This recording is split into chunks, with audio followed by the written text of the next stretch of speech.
Hello, everyone, and welcome to the Tilting Ground Untitled Notre Dame USC Football Podcast. I'm Michael Muto, and I'm here with Notre Dame expert Greg Flamong. Greg, football's here this weekend. How are you? I'm actually in my uniform right now, Michael. You ready? I've got the eye black on. I'm ready to get my ankles taped.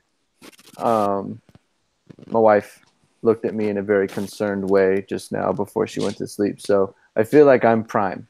It's game time. I'm prime.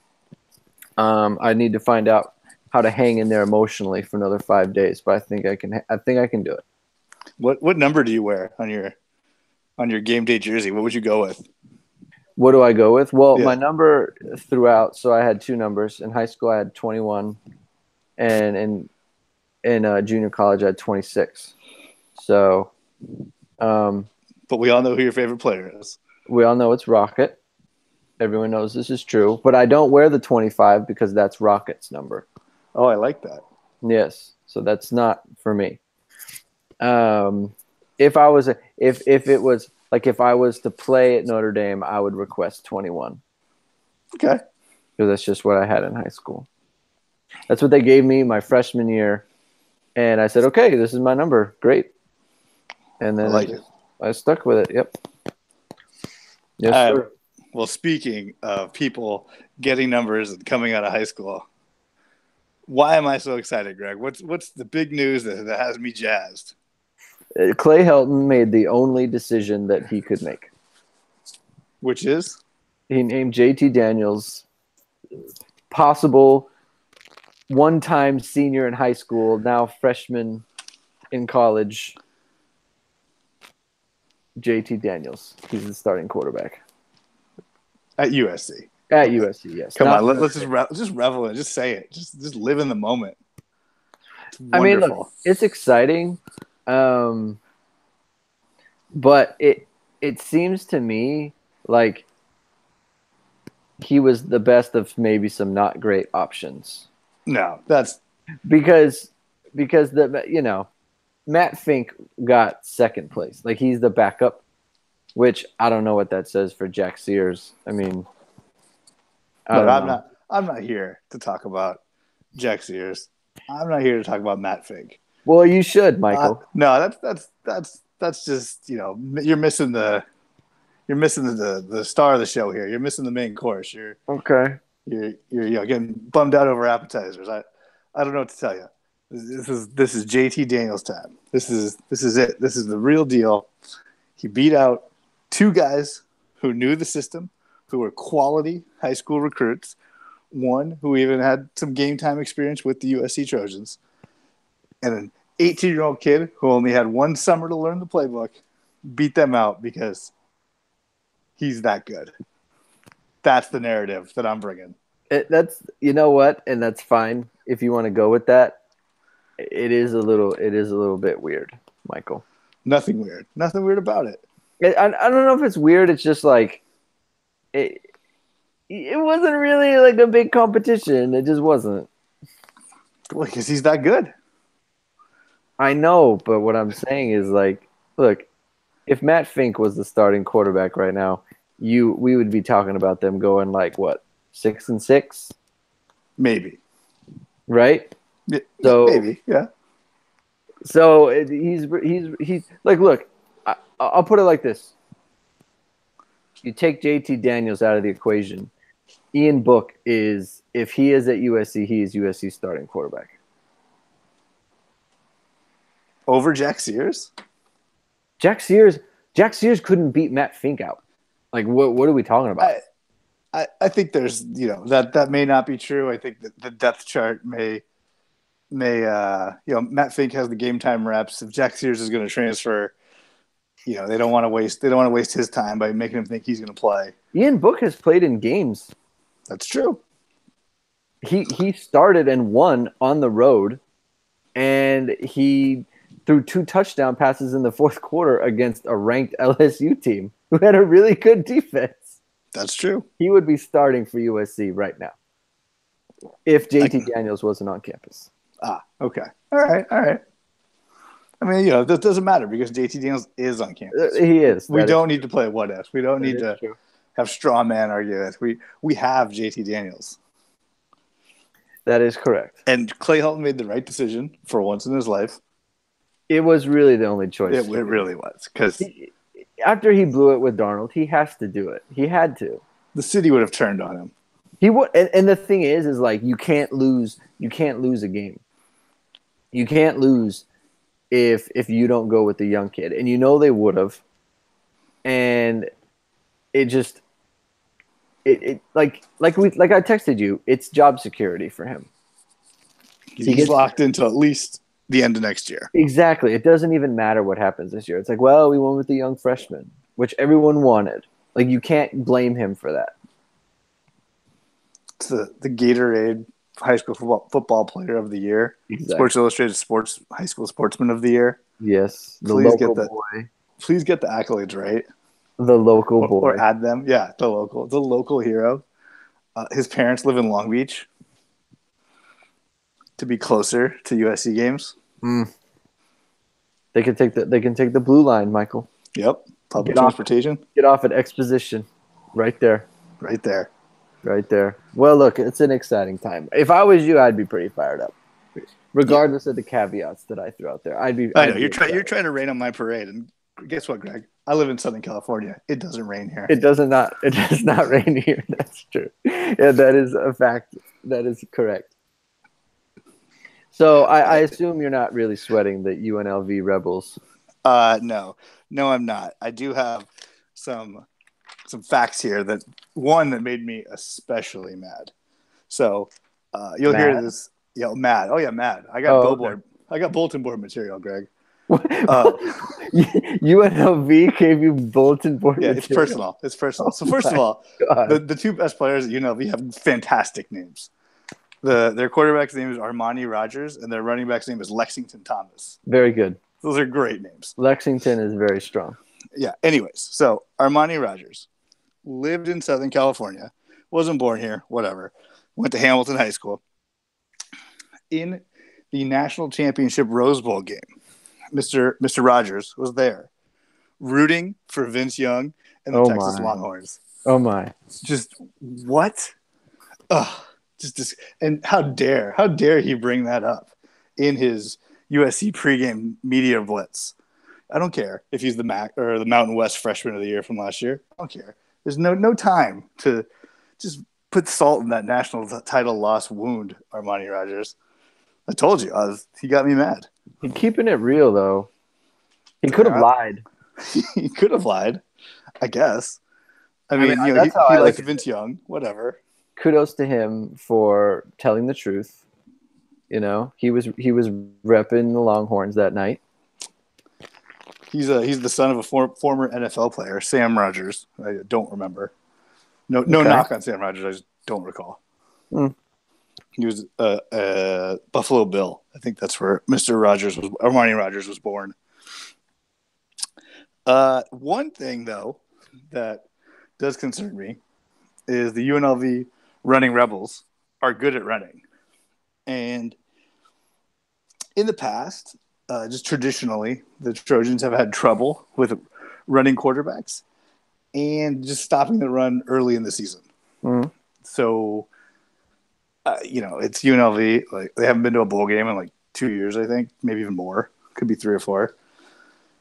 I'm not the most concerned in the world.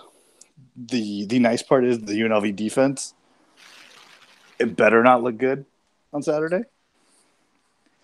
Well, okay. They have a patchwork D line that should give JT Daniels a little bit of time back there. Let's just put it. Their final S&P ranking, because it's not like you can find a ranking for UNLV, right? Right. So their final S&P Plus ranking was 95 in the country. Their projected rank for this season is 105.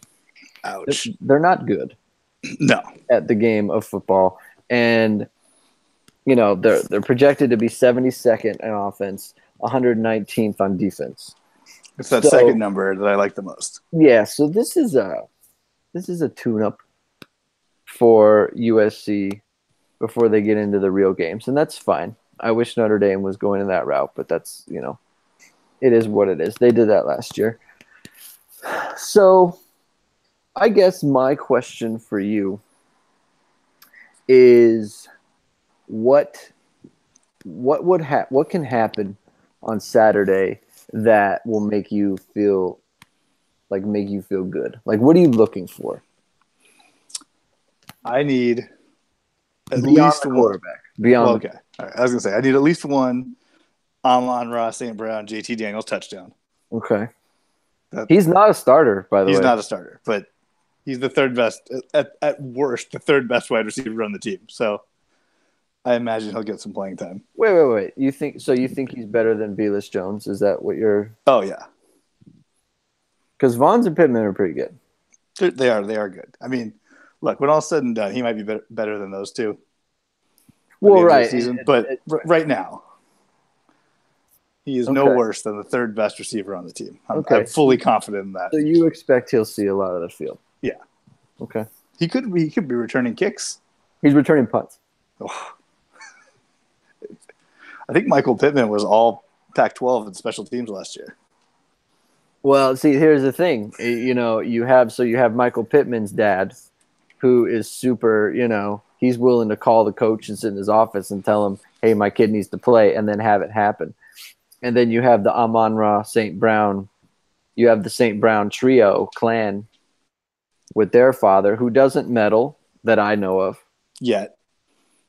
Well, look, if he was going to, he could have with the oldest, because it's not like things were going so great at Notre Dame last year in terms of the passing game. He was their leading receiver. He was. That's true, Michael. That's a fact. You know what? I would wager a bet that if I was betting, I would bet the over on Amon-Ra St. Brown's stats for this season than his oldest brother. Fair. All right. So what else? What else would make me happy? A clean JT Daniels. Oh, I know that's gonna be rough. Oh. Yeah, so a clean JT Daniels would make me very happy. What's clean? What does that mean? No sacks. What? It's UNLV, man. You just said they're going to have a 119th ranked defense when the season's over. Okay. All right, no sacks. I was reading the pregame stuff, and they were naming 7 guys on their defensive line because none of them are good enough to start. I mean, well, that's not a JT Daniels thing. That's an offensive line thing. Right. But so I need the offensive line to give JT Daniels time, so the freshman doesn't get sacked. Okay. So let's see, no sacks. I'd like it in multiple turnovers. Okay. I think it took a while for USC to get going on defense last year. And I would like they're probably not going to throw to Mon Marshall. So maybe a Genie Harris interception and like a linebacker interception.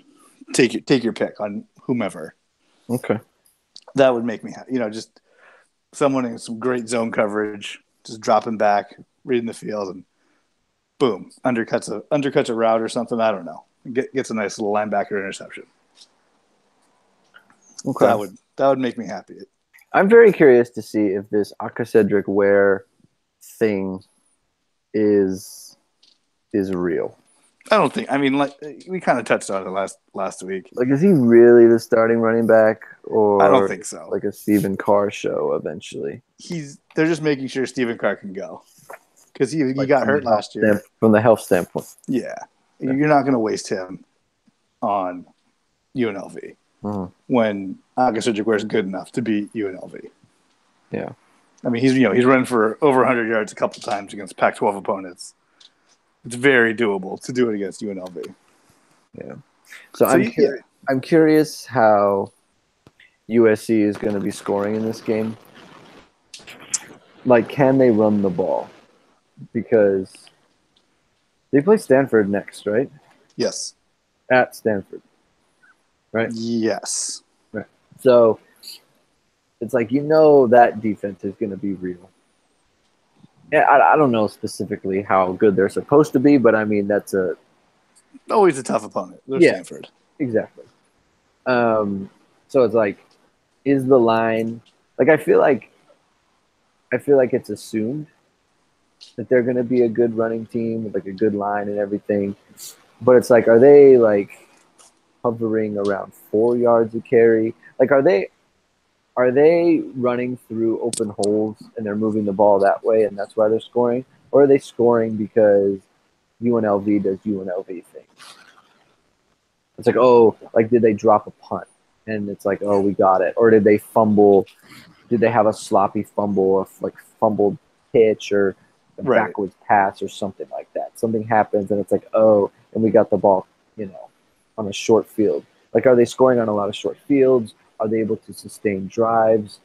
Are they scuffling and they hit a long pass and that's how they're scoring touchdowns? Like stuff like that. It's like, yeah, it's great against UNLV, but against the real team, like, can you actually sustain drives? Are you good enough on 3rd and 4 to run it if you want to? Do you have time on 3rd and 7? Like how comfortable do they feel on like 5-step drops on 3rd and 8, 3rd and 9, stuff like that? All You that's can't. fair. Yeah, like if you can't do it against UNLV, then I mean that portends something a little bit shaky for the rest of the season because you got at Stanford and you got at Texas. Yeah, those aren't easy games. Yeah, so it's good that they get the first one out of the way, and it's especially why like you had to go with Daniels too because it's like you get that tune up. Like, let me ask you this: Okay. do you think that if the opener was against Bama, like it was in 2016, would they be going with Daniel? That's a great question. I think they would just because of how the last time the quarterback picking situation shook out. Right. He'd have to. Clayton would have to. But being Clay Helton, he probably wouldn't want to. I mean, that's really scary. It's a really scary like proposition because you don't have that Ronald Jones. I think they had Justin Davis at the time, right? Yeah. You don't have that. Like you have Stephen Carr, and that's great, but he's also coming off an injury. Aka Cedric Ware, like he's good. It's not like he's not, but He's fine. I've never been afraid of him. Like Justin Davis, like he was a real he'd be starting for this team, in my opinion. Probably. Yeah, he definitely So would be the starter. I mean, he started when Ronald Jones was on the team. Like, why yeah, wouldn't he start without him? like you had Ronald Jones, you had Justin Davis, you had those guys to kind of fall back on. I feel like the line isn't as set as you would want. So it's like going against like I just wonder if it was a real like a team like that, would they be throwing them out there? I'm with you.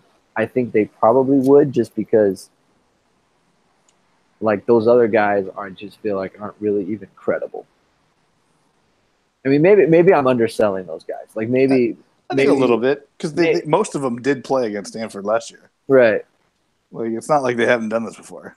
Yeah, I mean, yeah. that's the only game people talk about with guard Chris Brown. Like, anytime they see a blurb about him, it's he played well against Stanford. Well, I meant the quarterbacks. Sorry. Yeah. So like maybe I'm underselling Matt Fink. Maybe I'm underselling Jack Sears, but Well, no, you definitely are. I know. I think the line. I mean, in general, like I always think USC's offensive line is going to be, pretty good. It'll just be interesting to see like how they score. So, All right. Speaking of lines,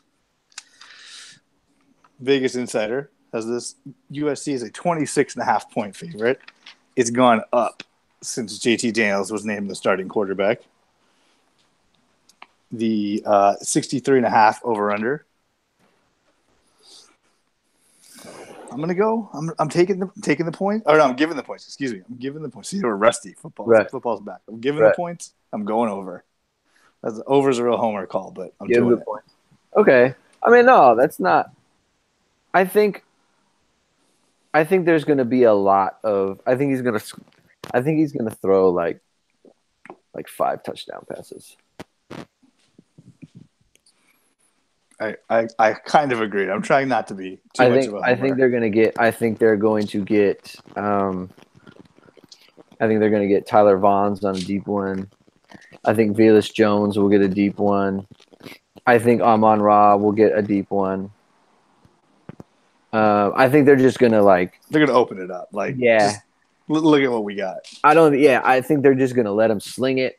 They might do I hope they don't do like the dinky dunky hocus pocus. Like they'll probably do that early, just because that's like a cliche thing to do with a young kid. It's like, oh, let's get him in the game. It's like, forget that. Chuck it deep, play action. But now, if you're nicking and ducking to Stephen Carr, he could bust it. No, I mean like quick slants or something. Oh, that kind of stuff. Like that slants or quick out, some trashy. Oh, let's get him in a rhythm. Let's get him in a route. I'm going deep. Yeah, man. No check downs. I'm going deep. Yeah. That's not, hey, the last time JT Daniels played a team from Las Vegas, he won the national championship. So True story. He'll be right at home. Chucking touchdowns against a team from Las Vegas. Modern Day whipped on him this year too, by the way. Well, you know how I feel about Bishop Gorman High School. Well, it's a personal thing, though. The Modern Day's quarterback now is committed to USC again. He is. He's the number one.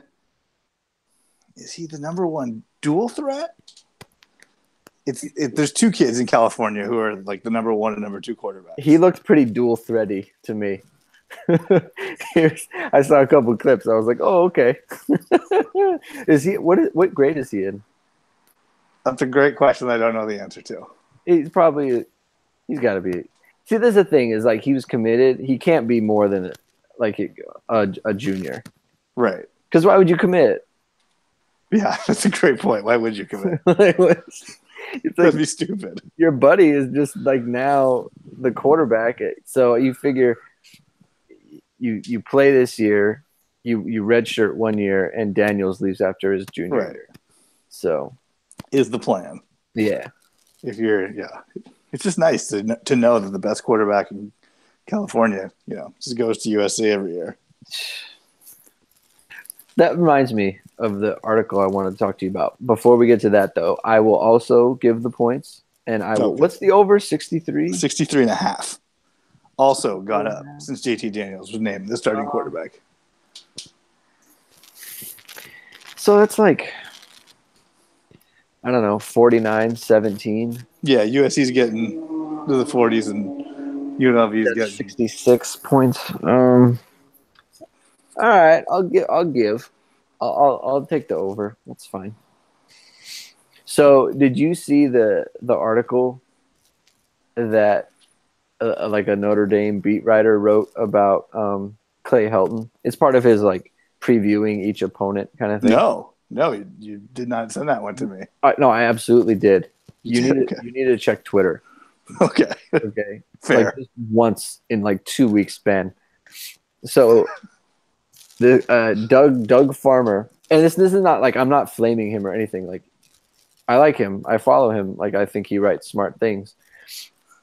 But he wrote in the preview that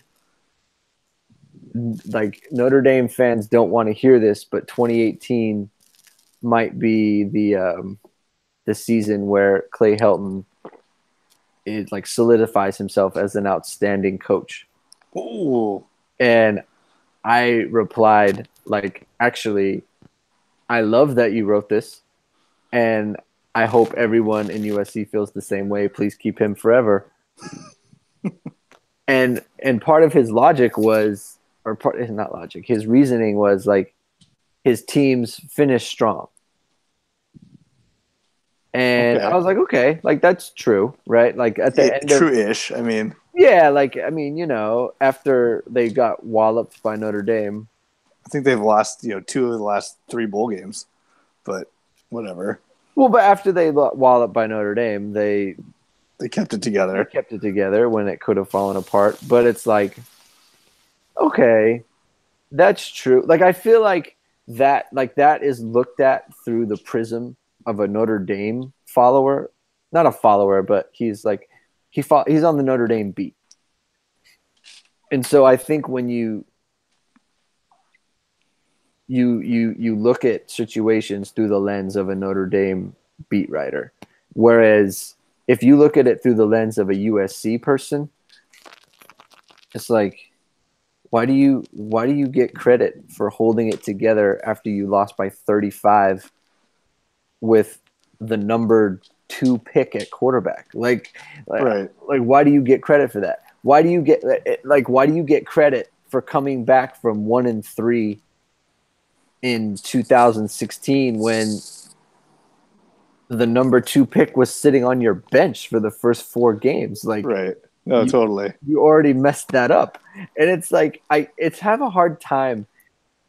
Like, every time they take the field, he has more talent than the opposition. Every single time, with the exception of Alabama. Yeah, rare cases. With the exception of Alabama, which was a boat race. And against Ohio State when they got beat up and down the field. Like, I don't like, except, I mean, the defense played well, but right, the offense looked terrible. The game never was close. Right. So I don't, it's weird that he gets credit for things that like a Notre Dame coach would get credit for, but like, we don't have like every top quarterback in the nation just like down the street from us. You know, like, it's different. We don't have 5-star running backs. Like, we don't pick from 5-star running back recruits that go to Mishawaka, or Penn High School, right, in South Bend. Like, that doesn't happen. So I think you got to look at him a little different. Like, we said it last year, but if you gave that Kyle Whittingham, if you switched their roles, Whittingham would destroy Utah with Clay Helton all the time. Well, I was going to wait for corrections and retractions or errors and omissions here, but last week you said that Clay Helton was 6-6 against better than or worse than the coaches he was competing against. I did not say that. You did. I did? Yeah, you did. Okay. The one that stood out to me on re-listen was, it was getting late, we were getting punchy. Oh, okay. I remember that. Okay. Is Clay Helton a better coach than Chip Kelly? Did I say he was? You did. Okay, no, he is not. Okay. So that puts it to 7-5. No. Then I got confused or something. I think we just forgot. I forgot that he was the coach. I think that's what happened too. He's not better. I think I was still thinking of Mora. No. He is not better than Chip Kelly. Okay, I'm glad that came up organically. I was going to try to shoehorn that in at some point during the podcast. Give Chip Kelly USC's players. Well, I don't know. Chip Kelly's a chappy dude. Anything's possible with him. He is a chappy dude, but give him USC's players and watch them score 70 points a game. So Helton may not be the best coach in Los Angeles. He is not. And look, he said he was outstanding, right? He didn't say there could be other outstanding coaches. That's right? true. But really, do you need to be the best coach? No. You just need to, be the best coach when it counts. I don't know. I would never describe Clay Helton as outstanding. No, however, I wouldn't either. However, please write more articles that say that. All right. Keep him around. Well, speaking of Notre Dame, there's another game this Saturday at 4:30 p.m. Pacific, 7:30 Eastern. Number 14 Michigan rolls into South Bend to take on the number 12 ranked Fighting Irish. The always humble Michigan coach Jim Harbaugh has made sure everyone knows he was the catalyst of rekindling this non-traditional Notre Dame rivalry. In classic Brian Kelly fashion, to shake things up, he stated his starting quarterback may not play every snap. Greg, What are the keys for Notre Dame versus Michigan? So just so we go, this is one of those weeks where, like, my marriage is like there's a non-zero chance that my marriage crumbles as a result. I'm not saying the season off too rough for you. I'm not saying it's a good percentage chance. I'm just saying it's non-zero. There is a chance that something happens during the course of this game that puts my unity with my wife in jeopardy. Because this is what Michigan does to me. Okay, it's like no other team.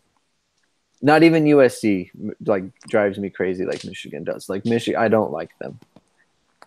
I don't like Michigan. I don't like it. What do you specifically not like? Is it the Tate Forcier history? I don't know what it is. I don't like them. Is it that they wear blue and yellow, which is similar to blue and gold?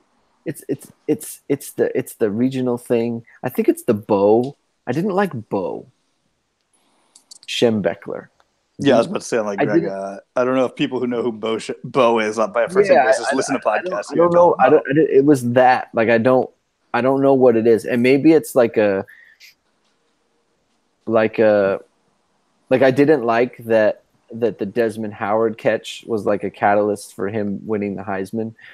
He's like bootleg Rocket Ishmael? It was like the year after Rocket didn't get it, which was an affront. So it's just that. Like, I don't like him. So I don't like him. Okay. So the keys. Well, my keys are kind of like I don't want to talk about the offensive line and because we know they're good, right? Well, it's like obviously, right? Like the offensive line needs to play well, ipso facto, all that stuff. The quarterback, which I want to get to later. But so in games like this, where it's probably like I want to say the over-under is like what, like 46.5 or something like that? The over-under is 47. 47? Okay. That's high, right? Like the score is not going to be like 27-20. I don't think. It'll be more like 17-10. We're talking teens? I think so. So in a game like that, like the Georgia game last year, that's what I was going to use as an example. It'll be like the Georgia game. So in a game like this, like little things matter. Like the game is won in the margins. So first thing that I'm looking for is like who is winning field position. And I was looking at some stats earlier. I don't have them up right now, but basically I want to say Michigan was in the top 10 in field position per in S&P. That's pretty good. Right. So like defensive field position. And then Notre Dame was like in the 70s. So what that tells me is, why don't I just look it up? Because so basically like what, because I feel like it's going to make a big difference about what offense feels like they can be aggressive. So if Notre Dame, so if you get to the opponent's or your own 40, like once you get to the 40 on either side, it's like the offense feels a lot more. They feel that liberty to be aggressive. So it's like they take more chances. They open it up. They're doing a lot more play action. Next time you take a shot, like a 20-yard gain, a 25-yard gain from the 40 is now you're in scoring range. You can kick a field goal. And like points are going to come at a premium. So things like, how is the punting game, right? How well does your punter do? Like, is your punter able to pin them deep? Are they able to cover and keep them deep, right? Are they going to allow a big return or something like that? To where it's like they catch the ball at the 20. Like, are you tackling them at the 20 or are they going to get it out to like the 35? Okay. Stuff like that. It's like where is your offense playing from?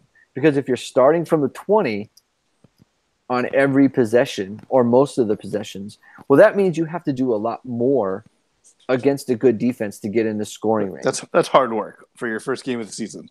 Right, because against a good defense, like it's not like you're not going to win at all, right? Like Notre Dame, they had some 20-plus yard plays against Georgia, but they don't come in chunks, right? Like it doesn't happen frequently because they're good. Like that's how it is with a good defense. So like you have to put consistent drives together to get somewhere against a good team like Michigan. Exactly, and that's hard to do. So it's like if you're starting from, the 30, the 35, the 40, what's like now you hit one little good play and now it's like you're in a position where you feel a lot more comfortable. You feel like, okay, we can drop him back a little bit because, we don't have to worry about getting ourselves pinned deep because we have the field position now, right? So even if we punt it into the end zone, it's coming out to the 20. It's like we're in a good spot. Whereas if you're starting from the 20, it's like now you're being a lot more tentative. You're not doing those play action passes. You're not doing a drop back. You're trying to work your possession to get to the 40-yard line to where you can open it up. And I'm worried about Notre Dame. I'm worried about a game that goes like Michigan gets the ball, they get a couple first downs, and then they punt. And then Notre Dame goes 3 and out, and then they punt. And then Michigan is getting the ball closer to midfield. And it's just like, man, I feel like it's just like, man, I feel like it's just uphill battle all the time on offense. Whereas Michigan is like kind of one play away from breaking through. Like those are wins for Michigan. Like the Notre Dame 3 and out, moving the ball up the field by not really doing anything. Right. And then the next turnover comes, or whenever a turnover comes, and it's like they're in the red zone. Whereas if Michigan makes a turnover around midfield, it's like, well, they're not quite in the red zone yet. It's just like you feel a lot more comfortable the distance you have from your own end zone. So since you're talking about a close game, field possession matters, special teams can break this thing open. Mm-hmm. Which team is going to be more tentative? Which team needs it more? Which team is going to is someone going to choke? Is someone going to fall flat? What? Just mood wise, what can I expect? Michigan ranks so high that they can't handle the pressure. Harbaugh needs a big win here. Brian Kelly doesn't know what to do. What can I expect mentally from these guys? I think Michigan needs this team real bad. Like there's a stat going around online. It's like Michigan hasn't beaten a team that finished the season ranked since like 2016. They're like 0-14 in their last 14 games. Not great. No, it's no good. So like it's Clay Helton-esque. Yeah, so it's like they really need this game. Like people talk about Brian Kelly being on the hot seat or whatever, and he is. It's not like he isn't. Especially if he loses, and if they were to lose bad, they would be. But if Jim Harbaugh loses this game, like there's gonna be some rumblings. It's like, what's going on here? It's like you're supposed to be the golden boy. Like he was their best hire possible. Like you couldn't when they lost Brady Hoke, it was like, what person can we get that is just A1? Like, who is our guy? And it was Jim Harbaugh. He was in the NFL. He did well at Stanford. He went to the Super Bowl with the 49ers. He won the NFC Championship. They barely lost in the Super Bowl. It's like he's a Michigan man, that whole thing. And he's your boy. And now he went 8-5 last year. The year before, I think they were 10-3. But it's like they haven't really won anything, and they're known lately more for like the loss in overtime against Ohio State and botching the punt at the end of the Michigan State game to blow that. And now you have this game against Notre Dame. If they lose, I mean, the writing's kind of on the wall for him. So I feel like they really need to win this game. Like really, really need to win. And Notre Dame does too. But I feel like Michigan has just like that little extra. It's like they know. They know and they really have something to prove. Why Notre Dame, they always have something to prove, but it's like there's just that little bit of edge. Like Michigan really has something to prove. I mean, this not to be super hyperbole here, but this kind of is their season because Ohio State's going to be tough for them, right? So that they can end on a sour note. So if they don't start hot, but just another good team you have to worry about. I'll look it up. Michigan football schedule. Let's see. Notre Dame, Western Michigan, SMU, Nebraska. So Nebraska the 22nd. Scott Frost. Then you have Northwestern away for Northwestern. They're always squirrely. You've got Michigan State away. So they play Wisconsin and Michigan State in back-to-back weeks. Oh, that's rough. So they play – wow. They play – so they open with Notre Dame.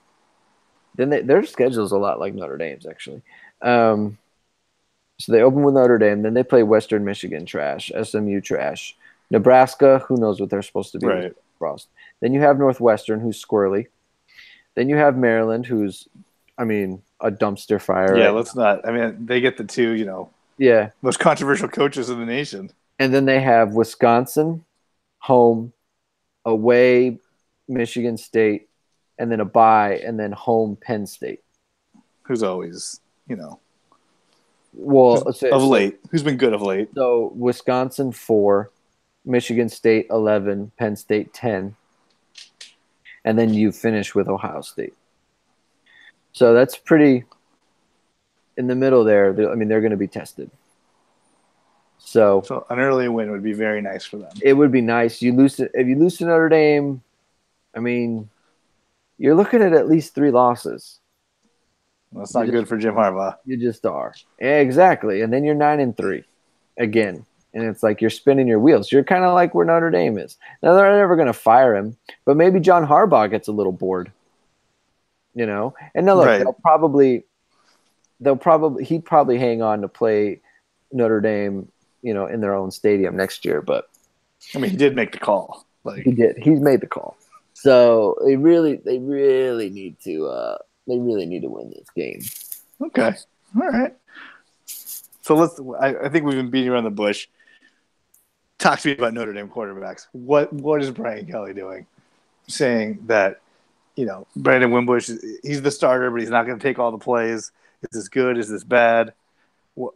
What is going on? And why did we wait till, game week pretty much to hear about it? Well, we heard about it game week because he hasn't had a press conference. So okay. It's like no one's asking him questions. I mean, that's pretty much what it is. Like they've had close practices for the last 2 weeks, so it's like he's not. So no one can even hear Brian Kelly's crystal ball on the quarterback situation. Exactly. They don't open every practice like USC does. So no one really knows, and no one's seen him. That's another thing is no one's seen how it's gone. I'm actually getting to the point where I feel like we are like, how it's like a guy can be so underrated that people talk about how underrated he is. Right. They become overrated. Definitely. Like, I feel like the struggles of Brandon Wimbush at the end of 2017 are almost starting to be a little bit overrated. Okay. Like, I'm actually moving in that direction. But wouldn't that make you want him to be the starting quarterback all the time? Yes. Okay. Just making sure I'm tracking this. No. I feel like because I'm coming around to him actually being successful. I don't think it's that crazy of a suggestion, personally. No, it's not that it's crazy. It's just that, like, I think people have kind of settled on, like this is actually it's going to be bad or it's going to be a disaster. Like they're going to actually end up replacing him at some point. Which, I mean, if it happens, the evidence is there, right? It's not like we haven't seen him struggle.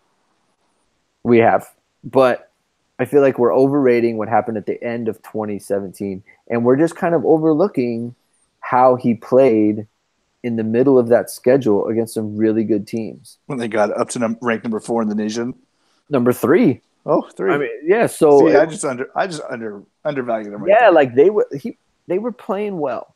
And look, you can say whatever you want about the offensive line. Like he was still a quarterback. Like he was still making plays. The guy scored rushing and passing 30 touchdowns last year. That's a lot of touchdowns. Like they were like 80% in the red zone scoring touchdowns. Like that is incredibly efficient. Like that happened. And so that's something Notre Dame hadn't been good at in previous years. Exactly. They've been terrible at it.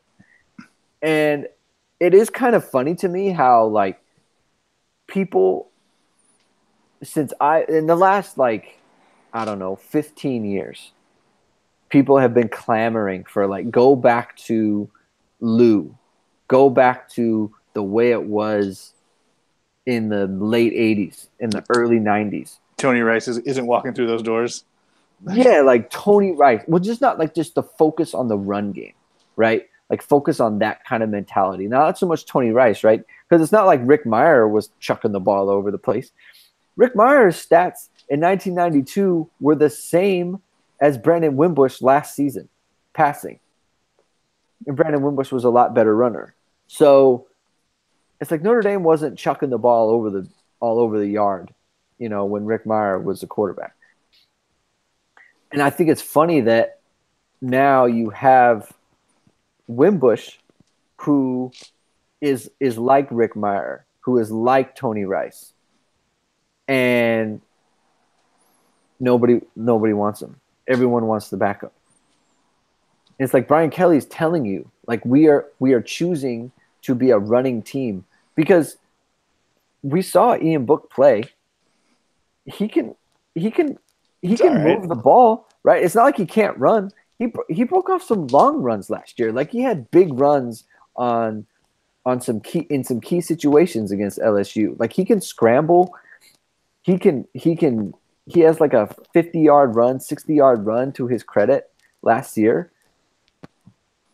He's not like Tommy Rees. You know what I mean? So if they wanted to do that and he's the better passer, they could just put him in the game. Like they would just play him. But they want to be a running team, even without these two linemen, because everything's set up. They don't know who their running backs are. The strength of the skill positions on offense are at receiver and tight end. And they just lost the 2 offensive linemen to the NFL. So it would make a lot of sense for them to be like, okay, like we're actually going to transition to be more of a passing team this year. But they're not doing that. They're staying with Wimbush. And Brian Kelly's saying things like, hey, what we know what he is now. We're not trying to make him into something that he isn't, which we were doing last year. We're not going to do that this year. He's telling us, like, we are going to run the ball a lot. And we're not trying to do dink and donkey stuff because he's not good at that. So we're going to run it, and when we're not running it, we're going to go play action, and we're going to take shots. So, okay. This all makes sense to me. I agree. I'm following your logic. Why do I have to hear about Ian Book playing quarterback for Notre Dame? Why do you have to hear about it? Yeah, like what? You're making the case for Brandon Wimbush being a good quarterback. He should exceed. He should excel. Notre Dame's going to run the ball. Great. I see all stories on Sunday night or was it Saturday? I don't remember about 2 quarterbacks at Notre Dame. What's going on? Is it that the media just taking a story and running? Is it Brian Kelly just loving to keep his players guessing and being an all-around general, curmudgeon? Like, well, why am I hearing about Ian Book then? You make the case that Brandon Wimbush is good to go, but I'm hearing about Ian Book all week. It's not that I'm making the case that he's good to go. what I'm saying is like I don't want to undersell what he can do. And while I think that what happened at the end of season is overrated in terms of narrative, it's not like it didn't happen. So Brian Kelly, I think, is just being honest because Brian Kelly can't know what he's really going to get. He can't know. Because you're essentially hoping that Brandon is when the lights come on, he's a playmaker. He's going to make the plays. And last year we saw him be tentative, right? And this year you're hoping for something different. I mean, look, he could absolutely come into the game and go through 2 series and have a look on his face. And I'll think to myself, like I thought against Georgia last year, like he doesn't have it. He doesn't have it. He's not ready. He's nervous. He's tentative. He's not aggressive. He doesn't have it today. And I could totally think it. And if that happens, then everything that I just said just doesn't really matter. Mm-hmm. The thing that gives me a little bit of hope that it can be different is that I remember when I was playing in high school and my junior season, I was not ready to be a player who was like my sophomore year. It was like I just had to play receiver, right? So it was just like I had this little small role. Okay. You know, and I like wasn't like nothing depend like however I played, it like the game would happen kind of without, you know, whatever I did, the game would be won or lost somewhere else. Whatever you did was gravy. Like you didn't. Yeah, like they would throw me the ball. Have an impactful meaning. Yeah, like they would throw me the ball deep. And if it worked, it worked. If it didn't, it didn't. Yeah, and that was fun, and that was great. My junior year, it was like I had more. Like I had to go both ways, and I wasn't ready to have it be like, hey, if you don't play well today, like we're probably not going to win this game. Like I wasn't ready for that, and it's not like I was the only one like that, but it was like, you know. But then when I became you had a responsibility. Now when I became a senior, it was like, hey, you need to play well or else we're going to lose, and consequently we did, right? Like I was ready for it at that point, and so I feel like maybe with Brandon, maybe there's a similar dynamic. Like maybe last year he just wasn't ready to have everything on his shoulders. The gravitas of the situation was a little too much or didn't quite click. Yeah, like maybe it's just like, you know what, I can't be totally responsible for what happens in this game. He's like, I'm just going to play quarterback and whatever happens, happens. And now it's kind of like, oh, okay, I'm in charge here. Right. So maybe he gets into a situation like against Miami, right, where it's like, or against Georgia, where it's like, hey, like I need to get picked up by other people. I can't be the one who's completely the game is dependent on what happens with me. And maybe he's ready for that this year. Okay. You know, maybe he is. And if he isn't, then they'll probably lose this week. And that will stink. But similar to Michigan, like they have after this week, they have Ball State, they have Vanderbilt, and then they have Wake Forest. So I feel like this game is taking place like in its own part of the schedule. So like the game happens and then the season actually starts. Okay, that makes sense to me. That's how I look at it. It's like, okay, the game is taking place. I hope they win. I hope they're 1-0, and that'd be awesome. But the season starts on the 8th. All right, well, this game started with Michigan as a 1-point favorite. Notre Dame is now a 1-point favorite. And I want you to know that friend of the pod, Tim Narkis, is putting the reverse jinx on this thing and thinks Michigan's going to win and may put his money where his mouth is when he's in Las Vegas. No. He is not reverse jinxing anything. I think he is. He is not. Okay, you guys believe that. I talked to him on the way home from work today, and he was like, because he told me that. He's like, yeah, I want Michigan on the money line. I'm like, you want Michigan? He's like, Notre Dame doesn't have a quarterback. And he's like, Notre Dame doesn't have a quarterback. I actually saw that. And I said, you know what? Like, if that is someone's opinion, like I can't fault them for thinking that. Okay. So what's your opinion? Where's you know, you got to pick. You can't. So I'll tell you what's weird, because to me it's like a pick 'em, right? Yeah, pretty much. So it's like I don't have to take points or whatever. I'm just taking the team. So I think it's weird that this team and the coaches, they seem to be operating from of a mindset or an aura or something that, like, oh, we're really good. Like, we're a really good team. And I don't know, like, that usually isn't the case. There just seems to be a confidence there. It's like Kelly is talking, like, I feel like he's talking about the quarterbacks and the running backs in a way that it's like, yeah,